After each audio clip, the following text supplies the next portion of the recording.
Hello guys. तो आज आम पूरा सकाल सकाल वीडियो स्टार्ट कर देचु कारण आज हूँ मार्च 20 आज हूँ पखाला दिवस। सब ओडिया मैंने जानते हैं आजिकल आज हूँ पखाला दिवस। आड़िया मान तो पखाल फेवरेट। आजिकल समर आसला सबुदिन ओडिया मैंने पखाला खाइबे। आ पखाला दिवस आम पखाला दिवस केमती सेलिब्रेशन न करवा। तो देखो ये अलरेडी सका पखाल बनई देती माने 4 जन जेहतु आम बहुत गुड़िया पखाल बन पखाल भात टी समस्ते बेसी खाती। पखाल सहित मुझे आज सेयार करी ओडिशार सब ऑथेंटिक डिश लाइक मुनिका साग भजा, बड़ी चूरा, बैगण भर्ता, आलू भर्ता, छणा भजा केमती हुए, माछ भजा। जेहेतु आज फ्राइडे भी पखाल सहित आज माछर भी गोटे भल कॉम्बिनेशन हम। तो फास्ट आम बनइबा मुनिका आउ मुग देकी गोटे मुनिका साग भजा। तो चलतु मुनिका साग बनइबा। ए साग रही मुग भी मुग डाली भी प्रेसर देकी रखा जाइए। आठी बनइब प्रियासा मुग साग। तो प्रथम टे तेल पकईदेवा। ये रेसिपीटा एक्चुअली पिकू मोस्टली बनाते मत आसेनी से मत कही देवे। आउ फास्ट टाइम आज मुझे बनइबी यहाँ तेल आम ताती अच्छे से आम सोरिष फुटईदेवा। तापर कंचा लंका टे देदेवा।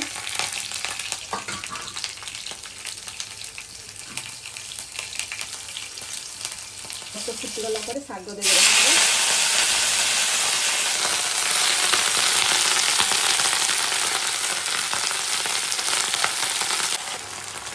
तो ये हल्का लुण देवा। डाली सीधारे अलरेडी लुण दिखाई माने मुग डाली सीधारे तो हल्का भी लुण देते ना बेस लुणिया हो शागटा। शागटा अल्प भाजला जो आप रखी थे मुग डाली को प्रेसर देके पकईदेवे। बहुत ही छटापट हो जाए रेसिपी आ बहुत हेल्दी। मोस्टली 5 to 10 मिनट भितर अधिक लगे आप।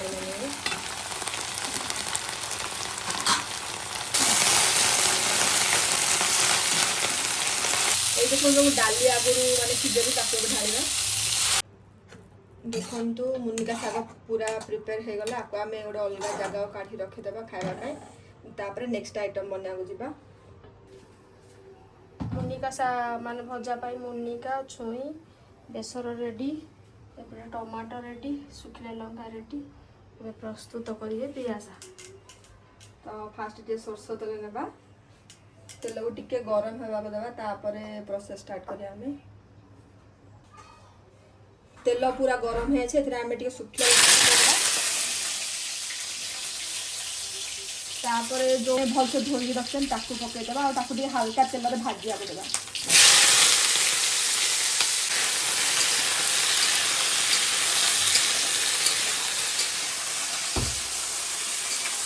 यहाँ भी पिकू कही रेसिपी से मत फास्ट टाइम मैंने खुआई मत बहुत भल लगे।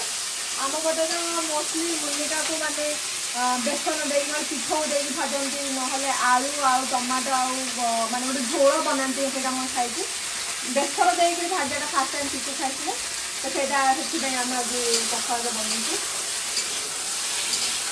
तो ये लुण टे देदेवा तब जल्दी सीखीज। जहाँ भी आप भाजबे ताकि टी लुण दे भाजे जल्दी सीझीजा जिनसा आप लुणटा तो भलसे मिक्स बसा दे भेजिटेबल सहित। तो लुणटा को भलसे मिसईदेली। एबे आके घोड़ेदेवा।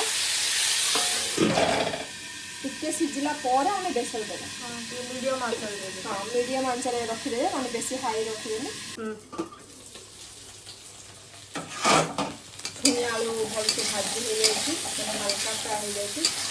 आम बेसर पकईदेवा मैंने सोरष बटा जो बाटी सेटा पकईवा।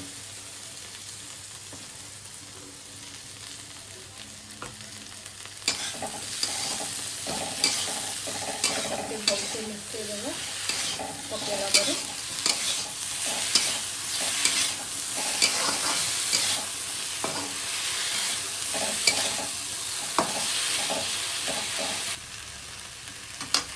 एबे हल्का हलदी देवा कलर पाई।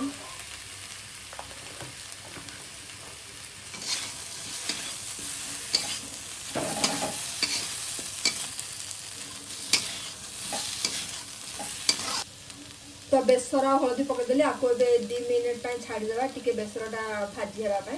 तापर आम टमाटो बेसर भलसे भाजी होती है। आम दुटा टमाटो काटी टमाटो को आड करदे भलसे मिसई दे।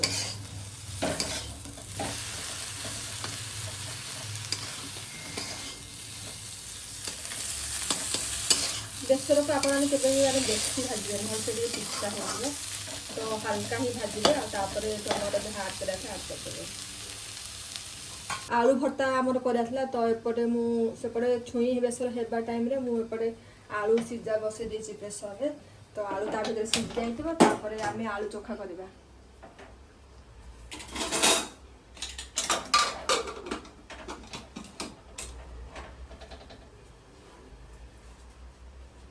तुम कौन फेवरेट माने या सब आइटम भितर सब भल लगे खाए पखाला तो पिकुर तो पखाला फेवरेट से रात भी माने पखाला खाई पारती। आजकल नॉनवेज खाऊना नहले से माछ भजा को पखाला बहुत भल पाती ना।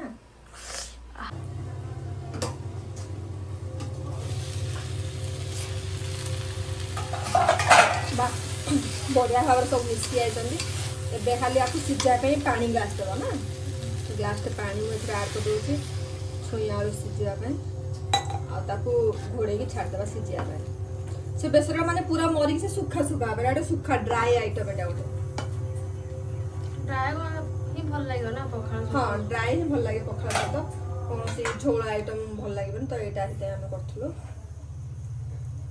भेंडी भजा शाग भजा हो छुई भजा माने बेसर भी बसी तो ता भितर आम प्रिपेयर करदे कोबी छणा माने बाटरटा प्रिपेयर कर रखिदेवा।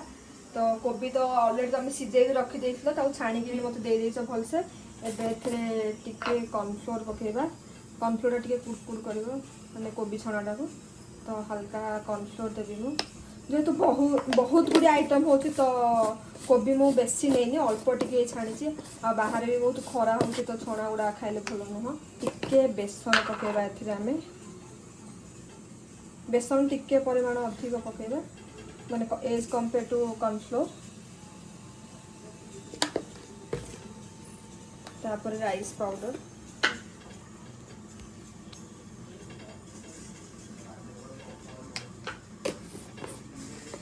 तापर अदा रसुण पेस्ट एटा गोटे माने एडिशनल आपन चाहिले अदा रसुण पेस्ट न पकेबारे एटा किछि नुआ रेसिपी ना प्राय ओडिया समस्त जानते छणा भजा रेसिपीटा जेहेतु मु बनाऊँ तो मु कहीं न देखी आपन मु कौन कौन बनाऊँ से मु शेयर करदेली। टिके हल्का हलदी गुंड देवा लंका गुंड चिकेन पाउडर भी ऑप्शनल आपन चाहिले स्किप कर पारे बट मते टिके भल लागे ता वासनाटा तो से मु ऐड करछि आपको टे भल से मिसई देबा हम सब जिनसटा भल से जिन मिसी जेबा। मुझे लुण देनी कारण लुण देले से पूरा पानी पानी हो जाए बटरटा पूरा पतला हो से मु लुणटा पूरा एंड रे मैंने छाणिया पूर्वर ही पकेबी बाकी जहाँ जिन पकई भल से मिसई देवी पानी भी मुझे देवी आउ टे पर देवी जो मैंने छाणिया टे समय पूर्वर एवं जस्ट खाली हल्का मिसई रखिदे सब मसला सब मिसिकी हाँ मसला सब भल से मिसी लाइक मु अदा रसुण पेस्ट भी पकई ना तो सेटा भल से मिसी जीव समान परिमाण चारिआडे से माने आगुआ टिके मिसई दउची। ठीक अच्छे से पटे कौन बसची तो ए गोटे छुई आलू बेसर भजा बसची। हाँ ठीक अच्छे एबे पुणी कौन चलची एबे आलू चोखा आलू चक्टा आम पटे तो चक्टा कौन तुम पटे चोखा कौन ना आलू भर्ता सॉरी आलू भर्ता कि आम कढ़े कर जो आलू आम मुझे सीझे रखिले टे भल से चकुड़ी देवा तापर पियाज ये काटिकी रखीदेली कंचा लंका और टे सोरष तेल देकिना मिसई देवा आ सहित टे लुण तो फास्ट आलूटा देदेवा आखिरे आलूटा आप चाहिए पूरा मैश करेंगे टे टाण थी कर पियाज ऐड करदेवी आ कंचा लंका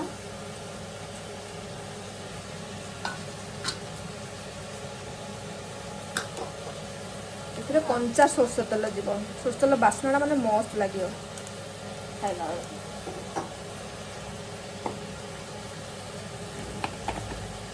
देन आम ऐड करवा लुण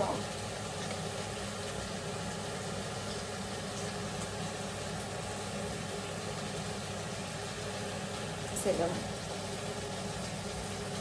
ହାତରେ କରୁଛୁ ମୁଁ, ହାତରେ ଖାଇବା ଟେଷ୍ଟ ବହୁତ ଭଲ ଆସେ। ତାକୁ ପୁରା ଭଲସେ ମିଶେଇଦେବା। ସୋରିଷ ତେଲ ବାସ୍ନା ମସ୍ତ ଲାଗୁଛି। ଖାଲି ଓଡ଼ିଆ ମାନେ ସୋରିଷ ତେଲ ଖାଆନ୍ତି ନା, ବାକି ତ କେହିମାନେ ଖାଆନ୍ତିନି। ଓଡ଼ିଆ ଆଉ ବେଙ୍ଗଲୀ ମାନେ ହିଁ ଖାଆନ୍ତି ସୋରିଷ ତେଲ ପ୍ରାୟ। ପଞ୍ଜାବୀ ମାନେ ପଞ୍ଜାବୀ ମାନେ ଖାଆନ୍ତି। ଯେତେବେଳେ ମୁଁ ଚେନ୍ନାଇରେ ଜବ୍ କଲି ସମସ୍ତେ ମୋତେ ପଚାରନ୍ତି ତମେ ଓଡ଼ିଆ, ତମେ ସୋରିଷ ତେଲ ଖାଅ ନା, ଆଉ ମାଛ ବେଶୀ ଖାଅ ନା। ଚାଲ ସେପଟେ ଟିକେ ଦେଖିଦେବା କେତେ ବାଟ ଗଲା ଛୁଇଁ ଭଜା। ଅଲମୋଷ୍ଟ ହେଇଗଲାଣି ଛୁଇଁ, ଆଳୁ ଆଉ ବେସର ଭଜା।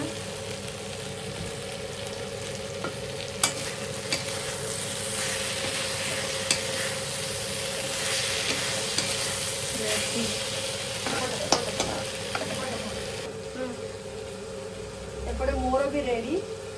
ଆଳୁ ଭର୍ତ୍ତା, କଞ୍ଚା ପିଆଜ ଆଉ ସୋରିଷ ବାସ୍ନା ଏ ପଖାଳ ସହିତ ରେଡ଼ି। ଆକୁ ଆମେ ଏବେ ବାହାର କରିଦେବା। ଦେନ୍ ଖାଇଲା ଟାଇମ୍ରେ ଆକୁ ଖାଇବା। ଟିକେ ଆକୁ ମୁଁ ମାନେ ବେଶୀ ଡ୍ରାଏ କରିନି, ଟିକେ ପାଣି ପାଣି ରଖିଛି। ପୁରା ଡ୍ରାଏ କଲେ ଭଲ ଲାଗିବ, ଶୁଖା ଲାଗିବ ନା ଟିକୁ। ହେଇଗଲା।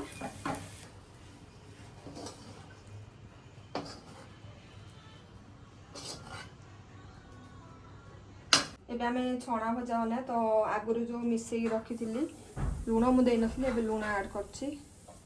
ତାପରେ ଏଥିରେ ଟିକେ ହାଲକା ପାଣି ଦେଇକି ଛାଣିବାକୁ ବସେଇଦେବା। ଏଣ୍ଡରେ ମୁଁ ଟିକେ ରାଶି ଏଥିରେ ଆଡ଼୍ କରିବି, ତ ଅଳ୍ପ ଟିକେ ରାଶି ଆଡ଼୍ କରୁଛି।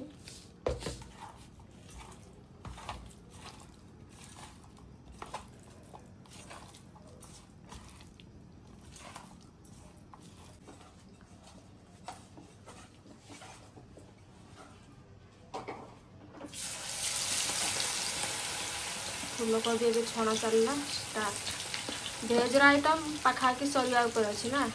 ଖାଲି ମେନ୍ ରହିଲା ମାଛ ଭଜାଟା, ମାଛ ଭଜା ଆଉ ଲାଷ୍ଟରେ ବଡ଼ି ଚୁରା। ହଁ ବଡ଼ି ଚୁରା। ତାପରେ ସବୁ ଆଇଟମ୍ ରେଡ଼ି, ସମସ୍ତେ ଖାଇବା ପାଇଁ ବି ରେଡ଼ି।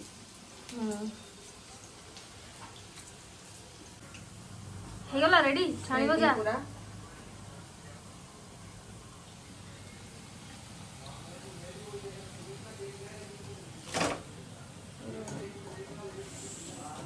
ବଢ଼ିଆ ତ ଲାଗୁଛି। ଏବେ 2-3ଟା ଖାଇଦେବି ପଖାଳରେ ପରେ। ଏହା ଗୋଟେ ସ୍ପେଶାଲ ବଢ଼ି ଗଞ୍ଜାମରେ ବନାଯାଏ ଖୁଦରୁ। ମୋ ମମି ବନେଇ ଦେଇଥିଲା, ତ ଏଇଟା ବି ପଖାଳରେ ବଢ଼ିଆ ଲାଗିବ ଖାଇବାକୁ। ଏଥିରୁ ଟିକେ ଛାଣୁଛି ମୁଁ ହେଲା। ଠିକ୍ ଅଛି ହେଲା।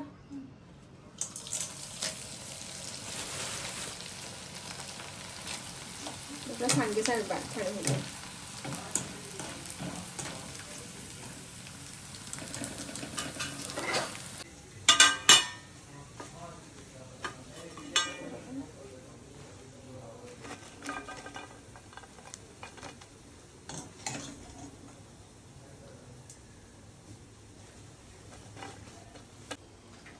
ମାଛ ଭଜା ପାଇଁ ଏପଟେ ମାଛ ରେଡ଼ି ହେଲାଣି।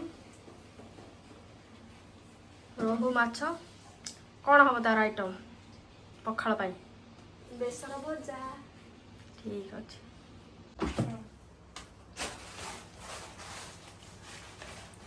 ସବୁ ଭେଜ୍ ଆଇଟମ୍ ସରିଲା, ତ ଏବେ ଆମେ ମାଛ ଭାଜିବା। ଭେଜ୍ ଆଇଟମ୍ ସବୁ ବନିକି ରେଡ଼ି। ମାଛକୁ ମୁଁ ବେସର ଦେଇ ଭାଜୁଛି। ଏଇଟା ବି ପିକୁର ହିଁ ରେସିପି। ବେସର, ଲୁଣ, ଲଙ୍କା, ହଳଦୀ ଗୁଣ୍ଡ, ବାସ୍। ତାୱା ଭଜା ହେବ ନା? ତାୱା ଭଜା। ପଖାଳରେ ପ୍ରାୟ ସବୁ ଭଜା ଆଇଟମ୍ ଭଲ ଲାଗେ। ହଁ। କୌଣସି ତରକାରୀ ଆଇଟମ୍ ଖାଇବା ପାଇଁ ମାନେ ଭଲ ଲାଗେ, ଯେହେତୁ ପଖାଳରେ ମାନେ ପାଣି ଥାଏ।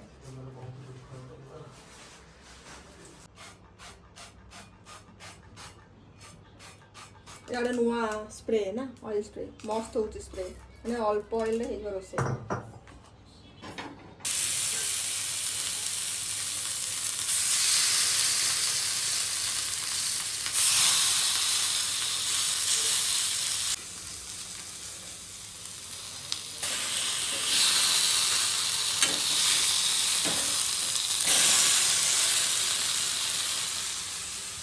ୟା ପରେ କ'ଣ ଚାଲିବ? ବଡ଼ି ଚୁରା। ତାପରେ ବଡ଼ି ଚୁରା, ତାପରେ ସବୁ ଆଇଟମ୍ ଶେଷ, ତାପରେ ଖାଇବା। ଏବେ ଆମେ ବଡ଼ି ଚୁରା ବନେଇବା, ଠିକ୍ ଅଛି। बड़ी नहीं जाइए भाजी की आगुआ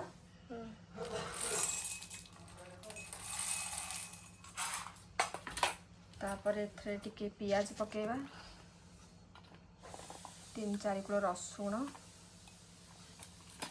कंचा लंका ठीक अच्छे आपको अल्प टिके लुण मिसेबा एथरे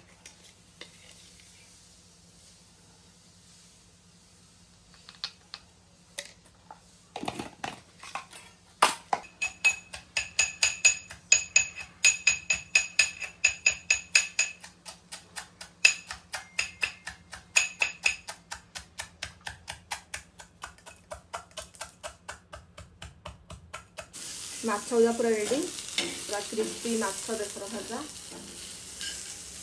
माछ भजा पूरा हो सारा बाहर करदे